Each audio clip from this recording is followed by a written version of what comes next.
अस्सलाम वालेकुम, welcome to neuro hub. और आज हम पढ़ते हैं न्यूरॉन और न्यूरोग्लियल सेल्स। न्यूरॉन को तो हमने स्टडी कर लिया और न्यूरॉन की टाइप्स भी देख ली। अब बारी आती है न्यूरोग्लियल सेल्स की। और इस पिक्चर में आप देख रहे हैं एक बड़ा सा न्यूरॉन है और उसके मुकाबले में ये एक है हिस्टोलॉजिकल स्टेन में देखा गया है।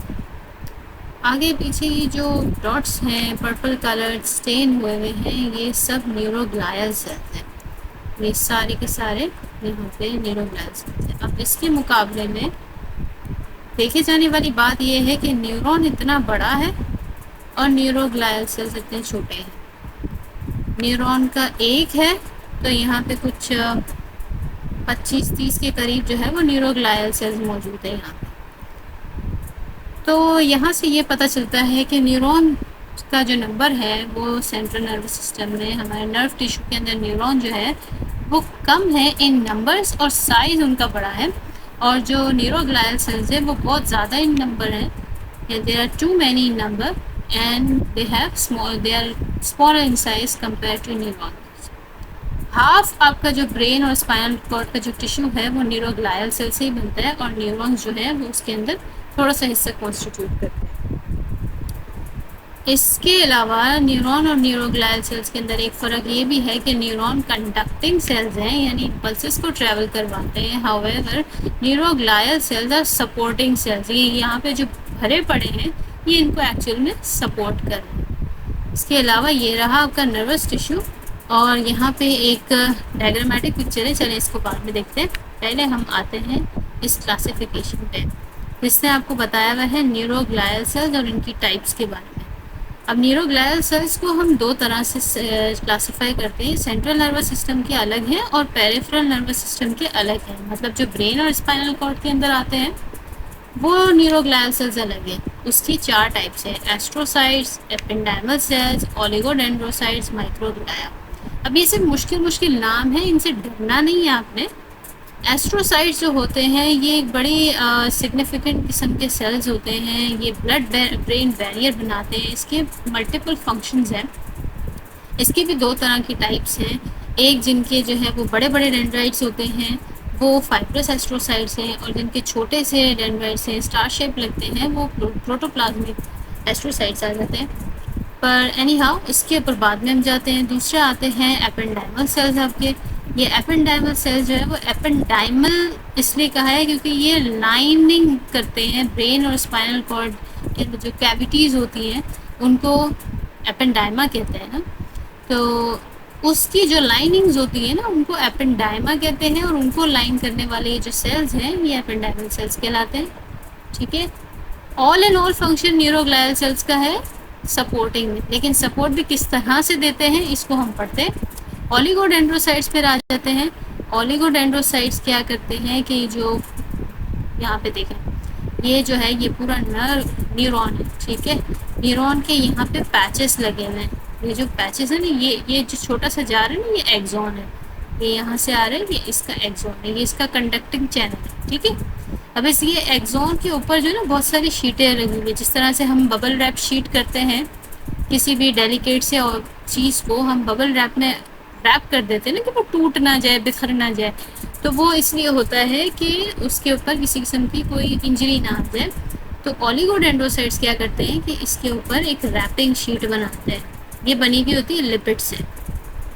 ये जो रैपिंग शीट है ना और इन रैपिंग शीट के दरमियान में छोटे छोटे स्पेसेस हैं जो लेफ्ट ओवर स्पेसेस हैं, इनको कहते हैं नोड्स ऑफ रैनवीर। ठीक है। ये जो लेफ्ट ओवर स्पेसेस है ये है एक्सॉन्स को कवर किए हुए। और ये शीट जो बनाई हुई है इसका नाम होता है माइलिन शीट और इन माइलिन शीट को बनाते हैं ओलिगोडेंड्रोसाइट्स। ये रहे आपके ओलिगोडेंड्रोसाइट्स। मज़ीद इसको देखते हैं यहाँ पे इसी चार्ट पे हम वापस आते हैं। इसका यहाँ पे फंक्शन बताया हुआ है कि ये एक्सॉन को उसका स्ट्रक्चरल फ्रेमवर्क देता है। कैसे देता है? यही माइलिन शीट को बना के। और माइलिन शीट क्या करती है? जो कंडक्शन है एक्सॉन की उसकी स्पीड को बढ़ा देती है, जल्दी जल्दी हो जाए। इसके अलावा आता है माइक्रोग्लाया। माइक्रो मतलब बहुत छोटा। ठीक है। और माइक्रोग्लाया है तो ग्लाया सेल्स की बात हो रही है। ये सारे न्यूरोग्लायल सेल्स के अंदर सबसे छोटा सेल होता है, छोटा सा चुन्ना सा मुन्ना सा। और ये डेरिवेटिव है मैक्रोफेजेस का। मैक्रोफेजेस का क्या फंक्शन होता है? डेड सेल्स को खा लेना, फैगोसाइटोसिस कर लेना। तो ब्रेन के इम्यून सिस्टम का पार्ट है माइक्रोग्लाया। यहाँ पे जितने भी डेड सेल्स होते हैं उनको रिमूव करता है ये माइक्रोग्लाया, ठीक है। और जो पैथोजेंस आ जाते हैं ब्रेन के अंदर किसी भी डिजीज फॉर्म में, एक हेल्दी ब्रेन के अंदर ये माइक्रोग्लाया एकदम से फंक्शन करने नहीं लग जाएगा। और कोई डिजीज हो गई, कुछ हो गया, तो ये अपने एक्सटेंशंस को फ़ौरन से रिट्रैक्ट करके उस जगह जाएगा जहाँ पर इन्फेक्शन हुआ है, और as a T lymphocyte work करता है। टी लिम्फोसाइट इम्यून सिस्टम का जिस तरह से पार्ट है, टी लिम्फोसाइट जो है वो साइटोकाइंस रिलीज करेगा, और फैगोसाइटोसिस के थ्रू जो है वो पैथोजेंस को किल कर देता है। इसी तरह से ये माइक्रोग्लाया का भी फंक्शन चलता रहता है। इसके अलावा ये पेरिफेरल नर्वस सिस्टम के दो अलग तरह से न्यूरोग्लायल सेल्स हैं, दो नहीं हैं। ये देखें यहाँ पे, ये कंफ्यूज ना हो जाए इसलिए मैंने ज़रा सिंपल सी डायग्राम चूज करी थी। पेरिफेरल नर्वस सिस्टम के जो न्यूरोग्लायल्स होते हैं वो शेवॉन सेल्स होते हैं, सैटेलाइट सेल्स होते हैं। ऑल्फैक्टरी एरिया के अंदर भी जो इनशीथिंग सी सेल्स की लेयर होती है वो उनके न्यूरोग्लाया से बनी हुई होती है। और हमारे एलिमेंट्री कैनाल के अंदर जो न्यूरोग्लायल सेल्स होते हैं उनको कहते हैं एंटेरिक ग्लाया। हम थोड़ी सिंपल अप्रोच पे जाते हैं, अभी सैटेलाइट सेल्स की बात करते हैं। इसकी डेप्थ में हम अभी नहीं जाते क्योंकि हमारा मेन अभी कंसर्न सेंट्रल नर्वस सिस्टम को डिस्कस करना है। ये जो है सैटेलाइट सेल्स जो होते हैं न्यूरॉन के अंदर, जो उनकी सेल बॉडी होती है, उनके जो सेल बॉडीज बहुत सारी मिलके गैंग्लिया बनाती है, उनके अंदर उनको सराउंड किए होते हैं वाले सेल्स, ठीक है। और वहाँ पे जो न्यूरोट्रांसमीटर का लेवल्स है उनको रेगुलेट करते हैं। और शेवॉन सेल्स जो है, जिस तरह से ओलिगोडेंड्रोसाइट्स सेंट्रल नर्वस सिस्टम के अंदर माइलिन शीथ बनाते हैं, इस तरह से Chevon sales peripheral nervous system के अंदर माइलिन शीथ बनाते हैं।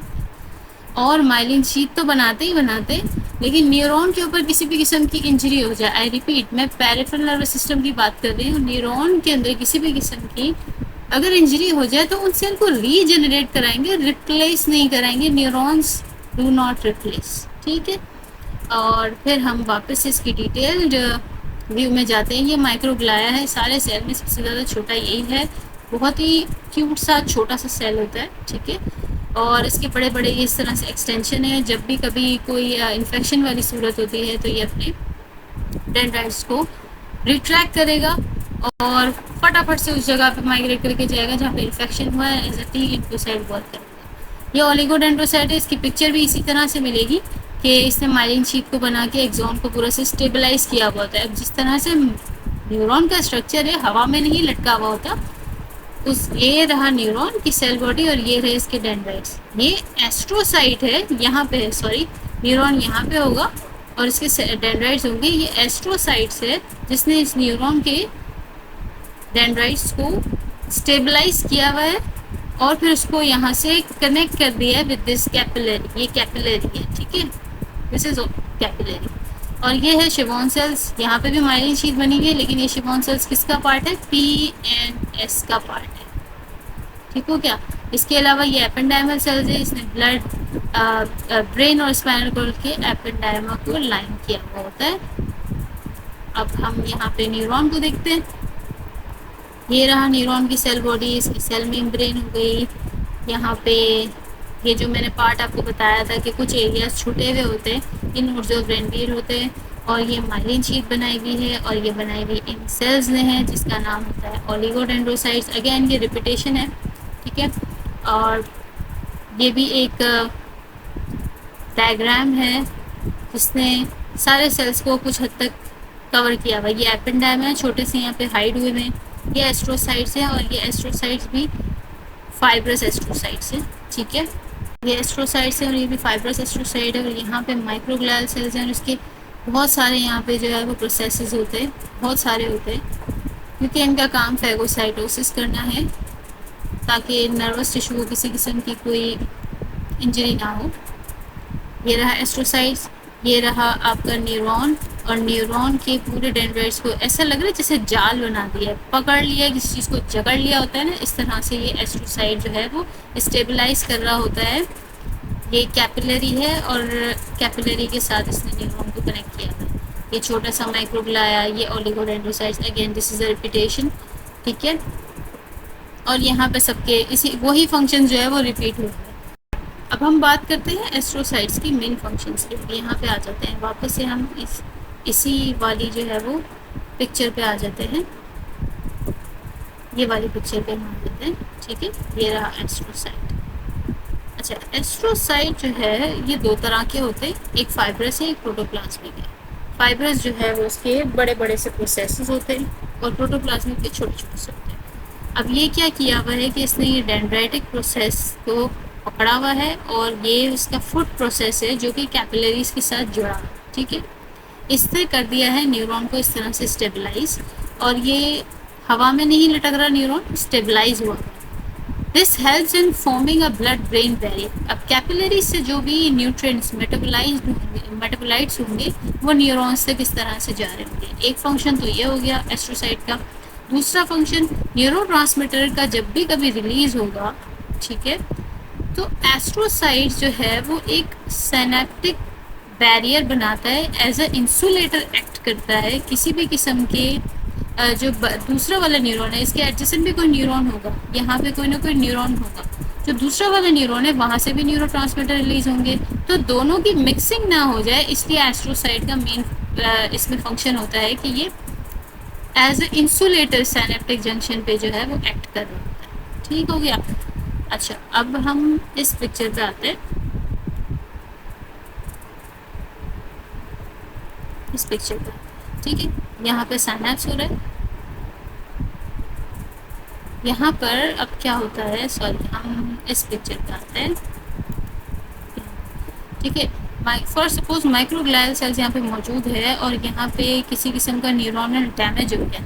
अब न्यूरोनल डैमेज हो गया तो इस जगह को ऑक्यूपाई करने के लिए एस्ट्रोसाइट्स क्या करते हैं कि उस जगह को ऑक्यूपाई कर लेते हैं, वो थोड़ी सी रीजनरेशन में हेल्प करते हैं और उस जगह को ऑक्यूपाई करते हैं, वहाँ पे प्रोलिफरेशन शुरू कर देते हैं।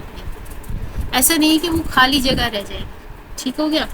इसके अलावा उस प्रोसेस को कहते हैं रिप्लेसमेंट ग्लायोसिस।